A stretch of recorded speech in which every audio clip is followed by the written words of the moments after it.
দেশের উন্নয়ন যাতে অব্যাহত থাকে সেদিকে লক্ষ্য রেখে এবারের বাজেট প্রণয়ন করা হয়েছে বলে জানিয়েছেন প্রধানমন্ত্রী শেখ হাসিনা।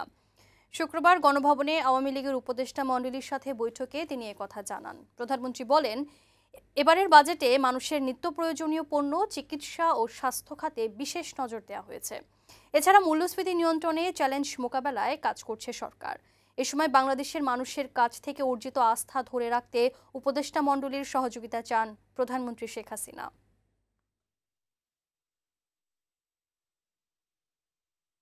দেশের উন্নয়নটা যেন অব্যাহত থাকে সেদিকে লক্ষ্য রেখেই বাজেটটা প্রণয়ন করা হয়েছে এবং সেখানে মানুষের যেটা নিত্য প্রয়োজনীয়